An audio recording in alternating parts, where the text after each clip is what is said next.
One of the bright spots today was Home Depot. The world's largest home improvement retailer reported better than expected earnings, and that sent its shares up more than 4%, making it the top performing stock in the Dow today.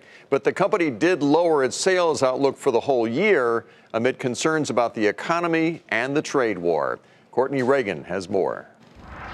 While recession fears loom and there are signs of slowing economic growth, Home Depot executives say the consumer remains healthy and the housing market is stable. Though it wasn't a perfect quarter for the home improvement retailer, lumber price deflation continues to weigh on sales.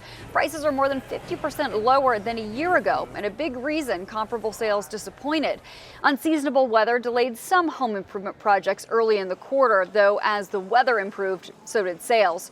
However, sales of big ticket items like flooring and appliances were strong, as were sales to professionals like contractors, as pros continue to work through a backlog of projects from poor weather earlier in the year.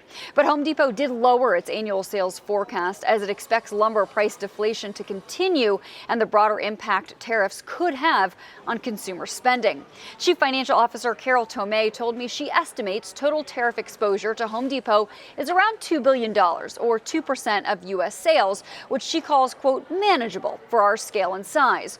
Home Depot is taking a three-prong approach to manage tariffs, negotiating with vendors, finding other ways to mitigate higher costs, moving product production, and lastly, making careful decisions about which items it can increase prices on.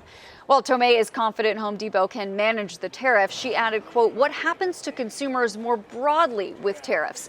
If consumers start to slow down spending more broadly, could it actually have an impact on GDP? A concern echoed by Wall Street. The risk around tariffs, I think, is very manageable. We estimate the average retailer will only have to raise prices 5 to 7%, and that's assuming that the vendors don't help them out. So it's really going to be a question of what happens in 2020, because if they don't go away, that's a whole nother discussion. But even if it can manage tariffs, not all analysts are convinced Home Depot will continue its strong run. When we look at the full year 2019, we're past Home Depot's peak same-store sales growth year, which was 2017. We're past their peak earnings growth year, which was 2018.